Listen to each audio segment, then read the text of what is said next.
Muito bem, minha gente. Graças a Deus já estamos aqui começando o nosso interativo Novo Tempo. Já está aqui o nosso pastor Danilo Martins preparado. Deixa eu só mostrar. A gente tá, olha, opa, tô aqui e ele aqui, ó. O homem tá preparado, já tá todo ali, ó, com o seu estudo, com o seu computador, porque ele traz ali ferramentas, né, que só ele tem. Tudo bem, pastor Danilo? Prazer tê-lo novamente aqui com a gente. Bom dia, Diógenes. Bom dia, amigos da Rádio Novo Tempo. Mais uma semana, né? Se passaram alguns dias e prova das bênçãos de Deus que estamos aqui. É verdade. Vivos, com saúde, para mais um estudo da Palavra de Deus. É verdade, pastor. E olha, o tema desta manhã, desse dia, é um tema muito importante. Eu acho que é o principal tema que nós acho que temos que estudar, porque sem ele a gente não compreende o amor de Deus, não é? O tema de hoje, perdão e salvação. Salvação. Tem muita gente que está, muitas vezes, aí sem nenhuma esperança, né? Pessoas que cometem muitos erros e acham que não tem mais jeito para elas, e a gente encontra na Bíblia uma solução, a gente encontra perdão, a gente encontra um Deus disposto a salvar cada um de nós. É mais ou menos assim, né? Isso. Dos grandes atributos de Deus, para mim, um dos maiores é o perdão, a misericórdia, a sua graça, porque mesmo sendo nós pecadores, Deus ainda nos proporciona com seu atributo de perdão a condição de mudar de vida e receber um passe de salvação. Que maravilhoso, né?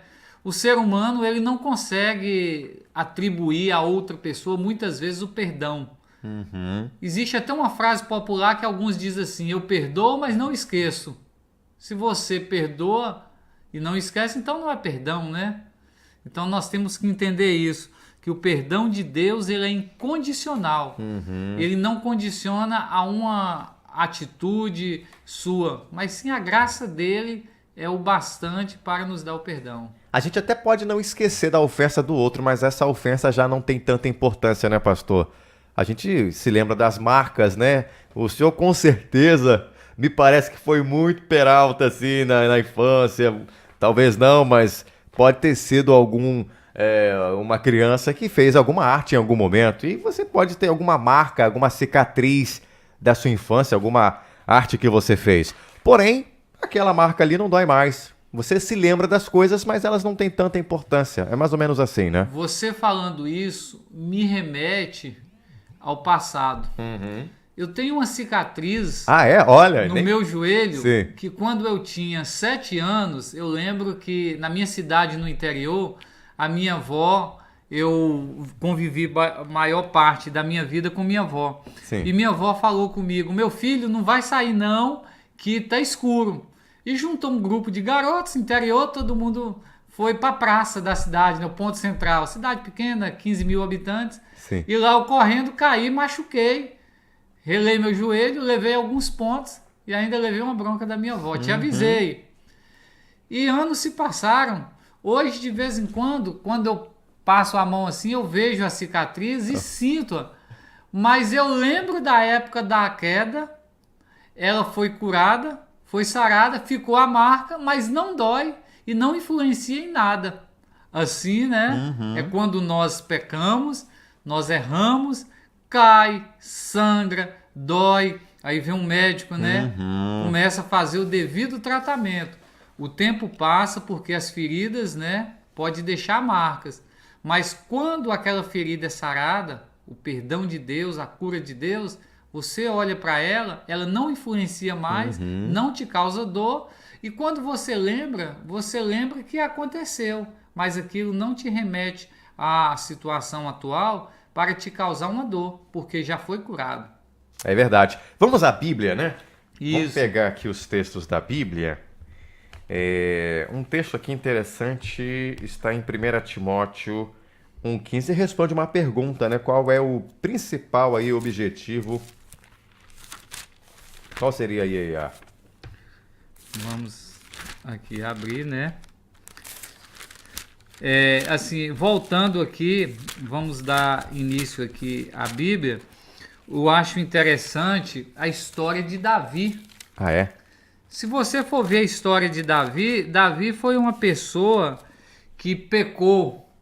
Davi teve um pecado que teve causa e consequência. O grande pecado de Davi foi quando ele desejou a mulher de um soldado dele, né? De Urias, a Betseba. Exatamente. Davi tinha todas as mulheres e a causa desse pecado veio uma gravidez indesejada. Davi acabou criando circunstâncias para que o marido dela fosse morto. Então Davi fez todas as coisas erradas possíveis, mas Davi se arrependeu profundamente e ele recebeu o quê? O perdão de Deus. E ele, segundo a palavra de Deus, foi um homem segundo o coração de Deus, né? Então o perdão de Deus é tão forte, não apagou os erros do passado de Davi, mas mudou o futuro dele. É verdade. Agora, vamos pegar aqui um assunto que está dentro desse texto aqui que a gente até disse para as pessoas lerem, 1 Timóteo 1,15. A gente vê muito, pastor, as pessoas falando de Jesus. Não, porque Jesus veio ao mundo, né? Jesus veio ao mundo, ele esteve aqui entre nós e tal. Mas qual foi o principal objetivo de Jesus? Alguns podem até pensar, Jesus veio aqui para curar as pessoas, para fazer o bem, né? Jesus veio aqui para mostrar o quanto Deus ama as pessoas. Foi também, mas o principal objetivo da sua vinda aqui foi outro muito importante, né? Lá em 1 Timóteo fala isso. Isso. 1,15. Jesus, ele veio aqui dentre várias coisas, mas a principal foi trazer o perdão, né? Se não fosse a intervenção de Cristo ao morrer na cruz, não teríamos nenhuma possibilidade de salvação. Então, assim, Jesus, ele veio, entregou sua vida, e durante o período que Jesus ele proclamou as verdades aqui na terra, ele sempre falava do arrependimento, né? Vais e não peques mais, né? Porque não adianta eu falar assim, eu me arrependo e continuo fazendo as mesmas coisas. Diógenes, nós temos que compreender o seguinte: as pessoas confundem muito entre arrependimento e remorso. Eu gosto muito de trabalhar isso, porque remorso é quando você cria uma situação ou faz parte de uma situação e aquilo cria um sentimento dentro de você do que as outras pessoas vão achar ou vão pensar de você. Eu vim aqui, te tratei com duras palavras, outras pessoas ficaram sabendo.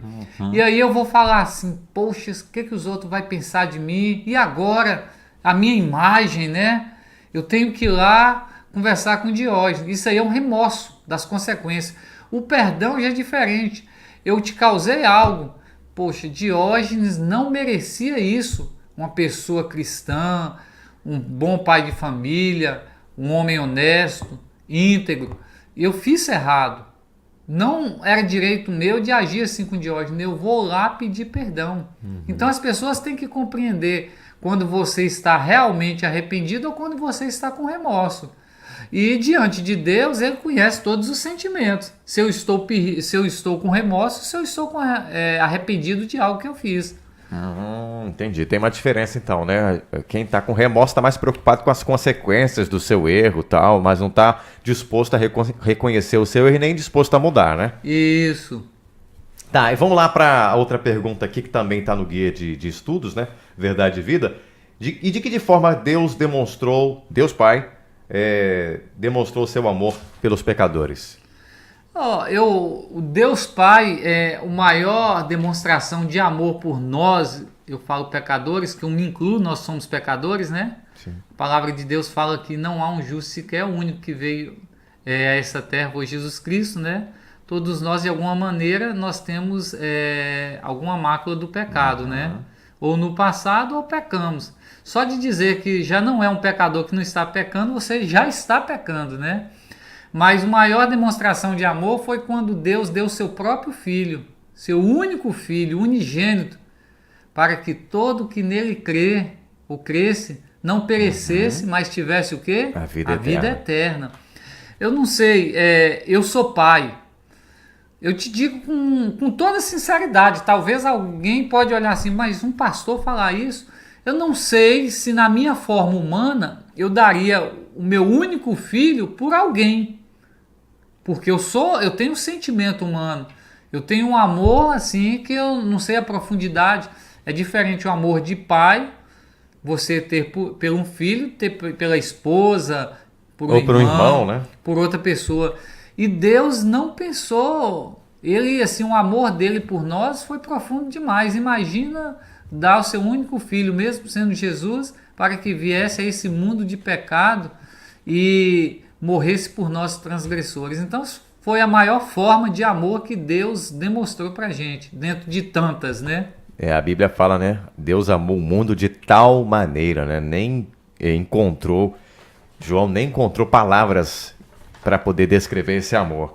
Então foi de tal maneira. Agora, pastor, é o seguinte, é interessante aqui, Isaías 53, que é do Antigo Testamento, já descrevia a maneira como Jesus iria sofrer cruelmente. E é interessante ali como descreve e realmente se cumpre na pessoa de Jesus Cristo, né?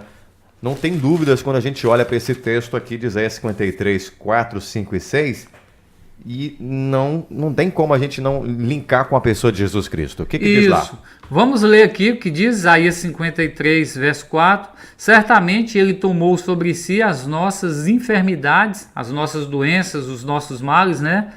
E as nossas dores, levou sobre si e nos reputávamos por aflito, ferido de Deus e oprimido. Jesus tomou sobre si os meus pecados, os meus erros, né? E nós o reputávamos, né, por aflito, ferido de Deus. Sim. E oprimido. Havia necessidade de Jesus, ele como sendo Deus, tomar sobre si o meu e o seu pecado? Não. Ele poderia muito bem voltar para junto do Pai e Deus definir a situação da raça humana naquele momento, mas Jesus ele quis vencer na cruz. Nós já falamos aqui anteriormente em outros programas, ele venceu o mal, o diabo, quando ele deu a própria vida, demonstrando a essência do amor, da misericórdia e da graça, né? Então a gente percebe aqui que o amor foi dos dois, né? O amor tanto de Deus, que deu seu filho, mas também do próprio filho que ele mesmo se deu para morrer em nosso lugar, né? Um amor assim incrível. O ensino interessante é essa questão, nós estamos falando aqui sobre perdão, Diógenes. São João 8:11 diz assim: vai e não peques mais, né? Eu acho interessante que quando Deus nos concede o perdão, ao mesmo tempo, ele nos proíbe ou nos orienta a não retornarmos às mesmas práticas. Nós estávamos falando isso inicialmente. Eu errei. Tem um ditado aí que diz assim: errar humano, né? Persistir no erro seria o quê? Burrice, né? Alguns pensam assim, mas Deus pensa diferente. Errar humano, permanecer no erro é pecado. Errar humano. Então, como humano que somos, nós somos pecadores. Mas ele nos orienta, né? Quando ele diz, vais e não peques mais.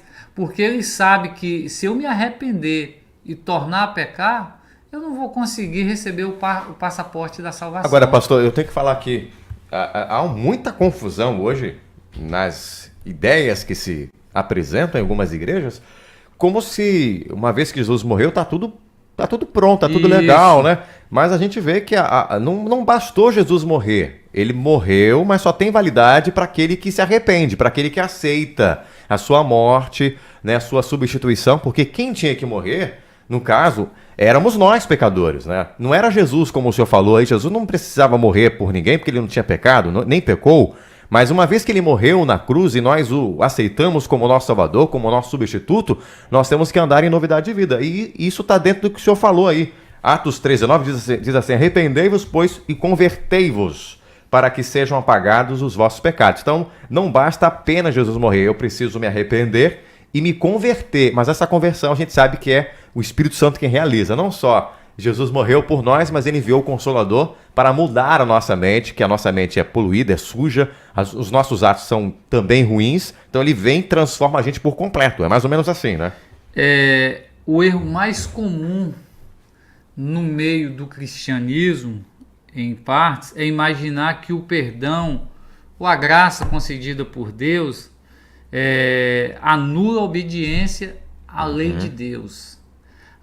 Eu tenho fé em Jesus Cristo, né? Eu sou uma pessoa de boas obras e assim, eu não preciso cumprir o que a lei determina, né? O que a lei determina? Quais são os requisitos que a lei fala que nós não devemos transgredir os mandamentos? Não adulterar, não matar. Todos os 10, né, pastor? Não roubar. Então, Satanás, ele tentou colocar na mente das pessoas que somente a fé em Jesus Cristo seria o suficiente para você receber o perdão. E isso, você recebe o perdão pela fé. Você tem que ter fé, mas não adianta eu receber o perdão e continuar nos mesmos erros. É como um jogo de futebol. Eu sei que se eu derrubar o adversário na área, pode ser ocasionar o quê? Um pênalti, né? Pela interpretação do juiz. E eu derrubo uma vez, o juiz achou que não foi pênalti. E aí eu persisto em criar essa falta. E aí eu estou transgredindo as regras do jogo. Porque o jogo ele tem regras. Então eu estou fazendo algo que na minha mente eu sei que está errado. Mas eu continuo fazendo. Eu estou tentando burlar. O juiz não está vendo, eu vou pegar ele distraído e aí eu vou sair vencedor nesse momento, né? E aí muitas pessoas têm pensado que só cumprir ou fazer as coisas ali por baixo do pano e não cumprir as regras que Deus determina, que está nos seus mandamentos, ela já está pronta. E não é por aí. Não é bem por aí. Não. Agora tem outro assunto também que é importante. Algumas pessoas ficam com certo receio. Por terem cometido muitos erros, né? Ou enganado muitas vezes o juiz, vamos assim dizer, o teu exemplo. Chega uma hora que elas ficam assim, achando que elas já erraram demais, que elas não prestam e que nem Deus pode salvá-las, nem Deus pode perdoá-las. Aí a gente encontra lá em João 1, verso 7, 1 de João, diz assim: se porém andarmos na luz, como ele está na luz, mantemos comunhão uns com os outros, e o sangue de Jesus, seu Filho, nos purifica de todo o pecado. Então a promessa é que ele nos purifica de todo o pecado. Não tem pecado que Deus não possa nos perdoar, se nós nos arrependermos e confessarmos, né? Isso, você falou uma coisa que é chave. A primeira coisa de receber o perdão é o quê? A confissão, né? Sim.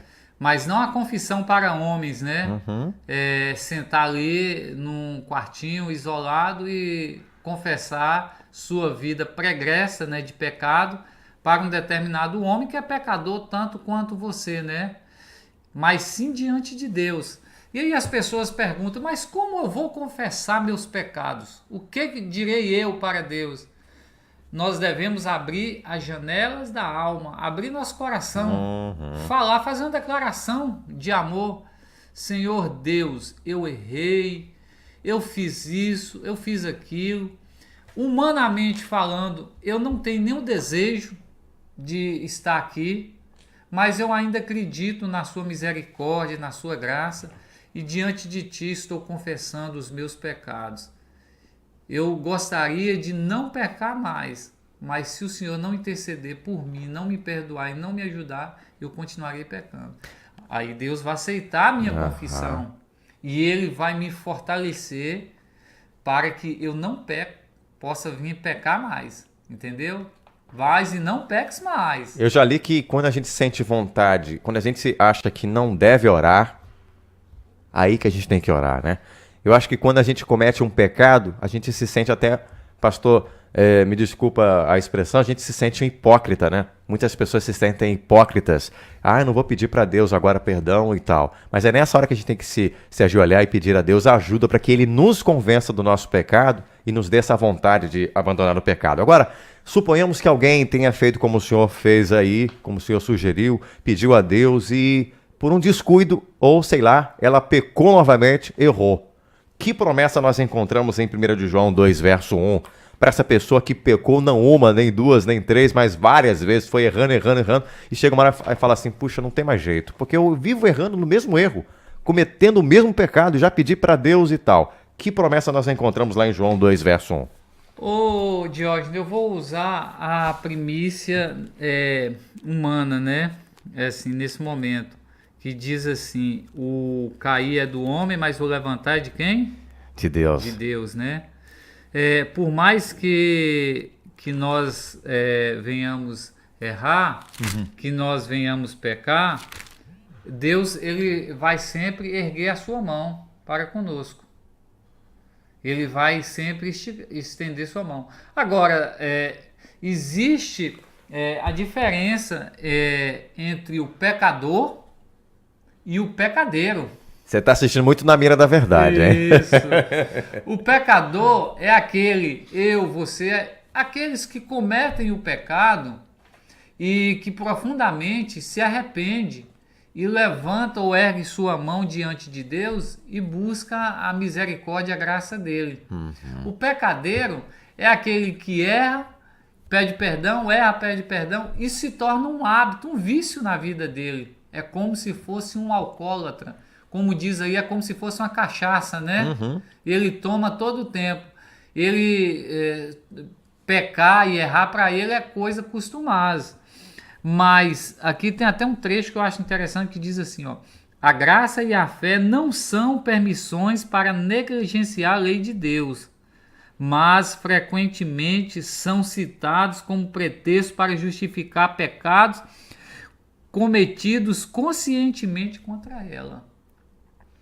A graça de Deus e a misericórdia de Deus me perdoou. E aí eu uso isso diariamente, frequentemente, para justificar o meu erro. E aí nós voltamos novamente. Eu saio da linha do pecador e passo para a linha do pecadeiro. E aí vai ser impossível, né, a graça de Deus nos atingir, porque o meu coração já vai estar entorpecido pelo pecado. Ele vai criar uma capa de pedra no meu coração, que as coisas são normais. Tirar a vida. Eu vou dar um exemplo. Eu tinha um amigo na minha cidade que ele era açougueiro. Açougueiro, você sabe, né? Sim. Tem que matar o boi, a maioria. E um dia eu perguntei para ele, você não tem dó de tirar a vida de um animal desse? Ele falou assim, no início eu tinha, mas hoje para mim é tão comum e é tão normal que é a mesma coisa que eu descascar uma manga, se eu tirar a vida de um animal desse. O hábito, o costume, né? Circularmente aí fora diz assim, isso lá em Minas fala muito, diz que o costume do cachimbo põe a boca torta, né? E são ditos populares, sim. Porque a pessoa está habituada a fazer o uso daquele material e a boca fica torta porque ele usa só de um lado. O costume do pecado nos torna pecadeiro. É uma coisa... Não vamos falar que o pecado é ruim, porque determinados pecados são bons e atraentes. Atrai. Como eu falei aqui anteriormente, em outros programas, o diabo não vem vestido de dragão com um chifre soltando fogo pela boca. Ele pode vir muitas vezes de uma linda mulher para tentar desqualificar ou desequilibrar um casamento, ou de um homem bonito e atraente também para tentar criar uma situação familiar, bebida, um carro. Então são maneiras e métodos que o diabo usa para nos tornar um pecador e esquecer das coisas de Deus. A verdade é que cada pessoa tem a sua fraqueza e o diabo ele tem aí tentações personificadas, personalizadas para cada indivíduo.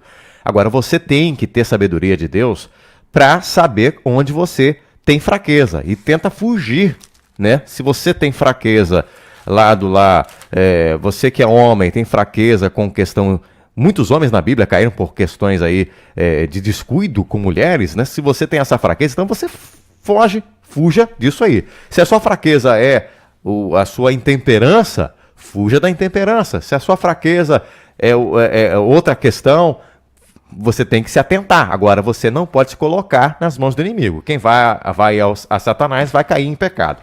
Agora, a Bíblia, pastor, eu te pedi para ler 1 João 2,1, porque diz assim: filhinhos meus, estas coisas vos escrevo para que não pequeis. Se todavia alguém pecar, temos um advogado junto ao Pai, Jesus Cristo o justo. Então Jesus, ele não só morreu no nosso lugar, mas ele também hoje é o nosso sumo sacerdote, é o nosso advogado. Agora, se você pecar, ele não diz para a gente continuar pecando. Ele diz: eu peço para vocês não pequem. Porventura, se alguém pecar, nós temos um advogado junto ao Pai, que é Jesus Cristo o justo. O interessante, eu não sei se você já assistiu alguma julgamento, né, no tribunal, no fórum. Eu já participei de várias, vendo ali, a gente vê essas dinâmicas, e aí você vê alguém que cometeu alguma ilicitude contra a lei, grande, média ou pequena, mas cometeu um ato infracional contra a lei. E ele é levado no tribunal, né? E ali você vê a promotoria acusando, né? Apontando todos os seus erros e pedindo condenação.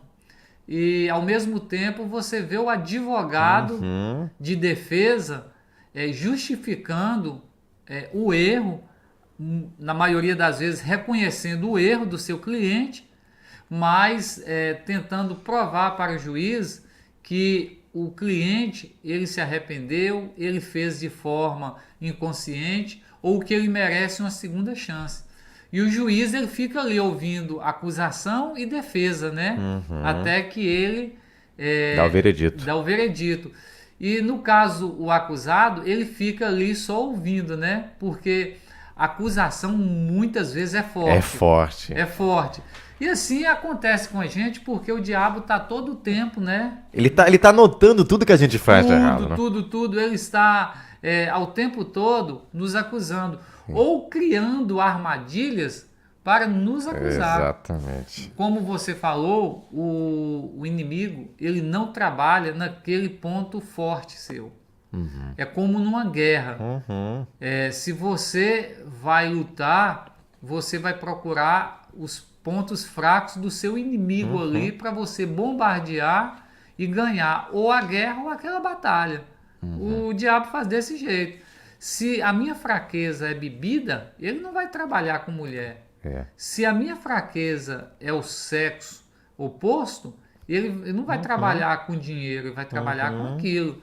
E dentro daquilo, ele pega a ponta, o fio da meada e vai embora. É verdade. Pastor, nós já estouramos aqui o tempo, né? É tão gostoso falar desse assunto.